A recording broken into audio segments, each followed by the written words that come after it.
আসসালামু আলাইকুম, welcome to Julius kitchen. আশা করি সবাই ভালো আছেন। আজকে আমি রান্না করব আলু ছিম দিয়ে শোল মাছ। আশা করি রেসিপিটা ভালো লাগবে। প্যানে আমি দিয়ে দিচ্ছি পরিমাণ মতো তেল, দিয়ে দিচ্ছি পেঁয়াজ কুচি। এখন পেঁয়াজটাকে আমি হালকা একটু ভেজে নিচ্ছি। এর মধ্যে এখন আমি দিয়ে দিব আদা রসুন পেস্ট 1.5 টেবিল চামচের মতো। এখন ভালো করে আমি মশলাটাকে একটু ভেজে নিলাম। দিয়ে দিচ্ছি হলুদ গুঁড়া 1 চা চামচ, মরিচ গুঁড়া 1 চা চামচ, ধনিয়া গুঁড়া 1 চা চামচ, লবণ স্বাদ মতো। দিয়ে দিচ্ছি সামান্য পানি যাতে মশলাটা পুড়ে না যায়। এখানে যে যার পছন্দ মতো মশলা দিতে পারেন, বাড়িয়ে কমিয়ে। এই মাছে একটু মশলা বেশিই দিতে হয়, তবে আপনি আপনার পছন্দ মতো কম বেশি দিতে পারেন। আমি আমার পছন্দ মতো দিয়েছি। এখন আমি পানি দিয়ে এটাকে ভালো করে কষিয়ে নিব। ফিরে আসব কষানোর পরে।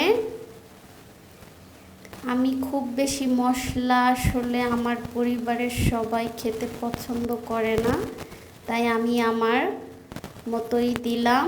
এখন আমি এখানে দিয়ে দিচ্ছি শোল মাছ। মাছগুলোকে আমি ভালো করে ধুয়ে পানি ঝরিয়ে নিয়েছি। শীতের দিনে কিন্তু শোল মাছ খেতে ভালো লাগে।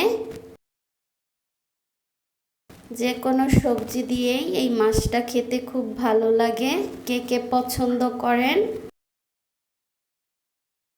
রেসিপি যদি ভালো লেগে থাকে লাইক কমেন্ট এবং শেয়ার করবেন ফ্যামিলি ফ্রেন্ডসদের সাথে, এবং চ্যানেলটাকে সাবস্ক্রাইব করবেন। যারা ফেসবুকে দেখছেন তারা ফলো করবেন। মাছটাকে আমি অফ ক্যামেরায় আরও উল্টিয়ে পাল্টিয়ে দিয়েছি। এই মাছটাকে ভালো করে কষিয়ে নিতে হবে, তাহলে কিন্তু মজা হবে। মাছগুলোকে আমি ভালো করে কষিয়ে তুলে নিলাম। এখন দিয়ে দিচ্ছি আলু। এটা নতুন আলু কিন্তু খেতে ভালো লাগে। এখন আমি আলুটাকে একটু কষিয়ে নিব। দিয়ে দিচ্ছি আমি সিম। যেহেতু এটা নতুন আলু তাই বেশি সময় কষানোর দরকার নাই, এটা তাড়াতাড়ি সিদ্ধ হয়ে যাবে। এখন আমি সবজিটাকে কষিয়ে নিলাম।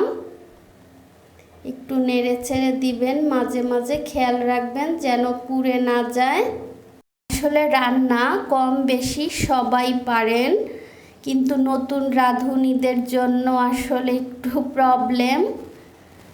আশা করি তাদের ভালো লাগবে। এখন আমি দিয়ে দিচ্ছি পানি। আমি গরম পানি দিয়ে দিচ্ছি। আমি সব ধরনের রান্নায় গরম পানি দেই, তাহলে আমার মনে হয় রান্নার স্বাদ অনেক বেড়ে যায়। এখন আমি যতটুকু ঝোল রাখবো সেই পরিমাণে আমি পানি দিয়ে দিলাম।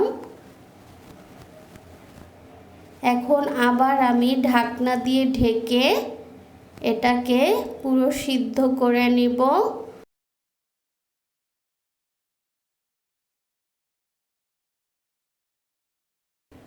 আসলে আমরা রান্না করলে স্বাস্থ্যের দিকে খেয়াল রেখেই রান্না করতে হয়, তাই আমি অল্প পরিমাণে মশলাই ব্যবহার করি। তবে কিছু কিছু খাবার একটু মশলা বেশিই দিতে হয়। আমি কাঁচামরিচ দিয়ে দিলাম। এখন আমি দিয়ে দিব মাছগুলো। মাছ দেওয়ার পরে আমি এটাকে একটু আলতো করে নেড়ে দিচ্ছি। মাঝে একটু মাছগুলোকে উল্টিয়ে পাল্টিয়ে দিবেন, খেয়াল রাখবেন যেন ভেঙে না যায়। এই মাছটা কিন্তু ভালো করে কষিয়ে নেবেন, আবারও বলে দিলাম, তাহলে কিন্তু মজা হবে, কারণ এর মধ্যে মশলা ঢুকতে একটু সময় নেয়। এখন আমি দিয়ে দিচ্ছি ধনিয়া পাতা কুচি। ধনিয়া পাতা কুচি দিয়ে এটাকে আমি দমে রান্না করব 5 মিনিট। ফিরে আসছি 5 মিনিট পরে। রেসিপিটি দেখার জন্য সবাইকে অসংখ্য অসংখ্য ধন্যবাদ। যে যেখানে থাকেন ভালো থাকেন, সুস্থ থাকেন। আল্লাহ হাফেজ।